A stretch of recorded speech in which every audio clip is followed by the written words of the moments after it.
hordoftoota kiyyaa jirtu nagaa keessanii ani jira nagaa kooti galanii gooftaatti tolu isinis baga jiraatanii hordoftoota koo biyya keessaa biyya alaa jirtanii kanan jedhu jechuudha har'a dhugaa dubbachuudhaaf mana haadha eebbaan deema jedheen eebbaaf beekootu beektu namni wallaaltan hin jirtanii bilbila kaasuu diddeena jala maal akka godhu wallaalaa jira bakka jiraattu garuu natti himtee kooyyee facceedha bakki ishiin jiraattu ani immoo askoon jiraadha. Askoodhaan ce'ee dhufe jechuudha dhugaa dubbachuudhaaf amma garuu kunoo bilbila safaruma kana keessan jira safara kanatti adiraashaa natti himteerti safaruma kana keessa kunoo na wallaalee jira bilbila narraa kaasuu diddee kunoo inumanitti bilbilaa hin kaaftu maal akkan godhu wallaalaa jira dhugaa fagoodhaan dhufe immoo osoo argitanii dhugaan akkas na gooti jedhee iyyuu yaanne maaltu akka ishii qunname hin beeku ganamas bilbilee nan dhufaan jira. Jedhee tanani wanni waraabee fi hin kaaftu jechuudha kunoo numanitti bilbilaa hin kaaftu narraa maal akkan godhu wallaalee kun dhugaa mudannoo guddaadha jechuudha maalan godhaa osaasin ta'e maal gootu dhugaa dubbachuudhaaf kunoo bilbila ishee argitanii addee eebbaaf erga qaataatiitti bilbila kunoo bilbila hin kaaftu na jala mana wallaalee ani immoo natti dhiyaa jira maal akkan godhu wallaalaa jira kunoo akkasittiin inni kooyyee facceen jira kooyyee faccee dhugaa dubbachuu baay'ee namatti tolti hin kaaftu kunoo inumanitti bilbilaa hin kaaftu maal akkan godhu wallaalee Inna kana sinin jedha yeroo namni tokko isin qacaree dhufee isiniif dhufuu didu isinin aarsu garuu baay'ee nama aarsa dhugaa dubbachuudhaaf baay'ee naaree jira dhugaa baay'ee jechuudha baay'ee tokko dhugaa akkas na gooti jedhee hin yaanne aan kunaanumanitti bilbilaa hin kaaftu laala qaxxitaanitti bilbilaa jira kaasaan jirtu dhugaa baay'ee tokko naaree jira jechuudha namu fachiifte dhugaa dubbachuudhaaf akkas na gooti jedhee yaanne dammoo fagoodhaan nufe osoo dhiyoo ta'ellee haa ta'u inna kunoo bilbileen narraa kaasuu diddee jirti maal akkan godhu akkami maali anuu qaatan dhufe bar dhaabbadhee tanammaaf dhufuu diddee ati maali dhugaa dheebbo maaf akkas na goota dhugaa baay'ee tokkon sitti mufadhe maal taate ati dhugaa baay'ee tole si eegan jira gaada fi kottu tole eshi dafiga kun asuma naabbadheera kondominiyeemii jala kara baankiitti siqeen dhugaa baay'ee tokko kunoo amma reefu kana bilbila narraa kaafti gizee meeqaatti bilbila seetan miskoolii gara 10 isayyuu sa'aatii 2 guutuun iddoo kana dhaabbataa oole jechuudha na baay'ee nama ajaa'ibaasti isayyuu abbaa manaa isheetu dhufaa jira ishee miti isatu narraa kaase ammayyuu ishee miti jechuudha na kana sinin jedha kaa kun akkas fakkaataa yeroo namni nama qacaree hafu akkasitti nama aarsa jechuudha qoyme dhufaa jira na fakkaatittan siqayyuu qoy dhufaa jira qoy deemaan jira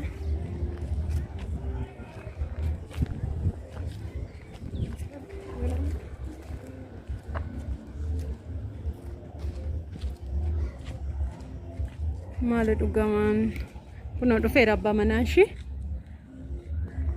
Saaloo akkami jirta nagaa keeti fayyaadha nagaa malee maali dhugaa qaatan sin eegaa ture maal taate adeebboon maa bilbilli narraa kaasuu dheedhu gara gizee 10tti bilbilee kunoo abbaa manaa isheetu dhufee hin beektu miidiyaa gubbaarratti akkanatti kunoo isatti dhufee na fuudhee dhugaa baay'ee tokko baay'ee isinitti mufadhe dhugaa dubbachuudhaaf dhiifama naa godhaati maal taatani garuu maa bilbila narraa kaasuu diddan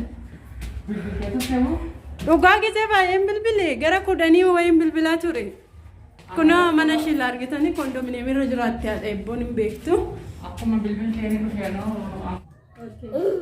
ashama akkam jirtu fayyaa keessanii nagaa keessanii nageenyiif araarri waaqayyo lafa jirtanitti baay'eetu akkam jirtu hordoftoota koo warri biyya keessa biyya alaa jirtan nagaa keessanii har'a eebboo fi ilaaluu dhufe mana addeetti jechuudha. Akkam jirtu nagaa keessanitti? Eebboo. Nagaa kooti fayyaa kooti akkam jirtu nagaa keessanii? Akkam isin nagaa keessanii jirtu? Innaa akkasitti kun eebboo fi ilaaluun dhufe hordoftoota kiyya. Warri immoo biyya alaa jirtanis koottaa eebboo ilaalaa isiniin jedha dhaamsi kiyya kanadha. Haramo mana haadha eebboo dhufee tanan sa'aatii hedduu na dhaabde aaree jechuudha anuma galuu jedhu abba manaashi dhufee na taqabbale firaankiin irratti goote daawwadhaashi aareera dhugaa dubbachuudhaaf inna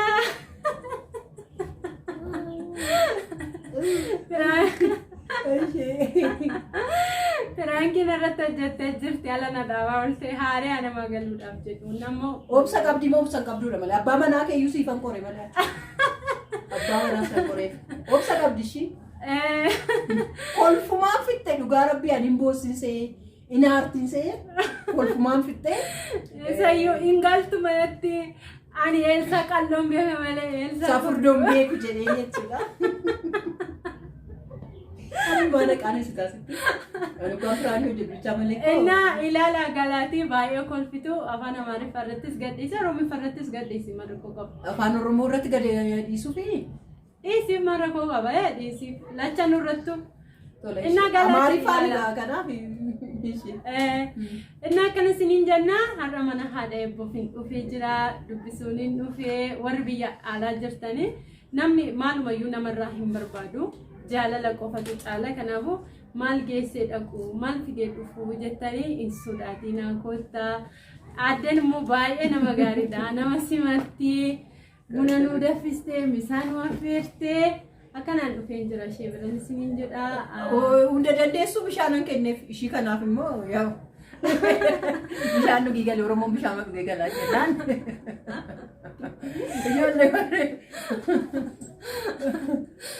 Inna eebboo ko baay'ee si jaalladha si arguu kootti immoo baay'ee gammadeen jira baay'ee si jaalladha eebboofis fayyi yeroo nuti dhufnetti fayyitee gammaddee akka nu eegdumaa abdii qabna baay'ee si jaalladha eebboo koo siin jennaan ishii saree koo inna akkasidha koottaa isinis hundi keessanii like share godhaa. Ana haadha eebboofiin jira har'aa warri maatiin taanis maatii ta'a isiniin jedha akkasi bakka haadha eebboo erga qabda.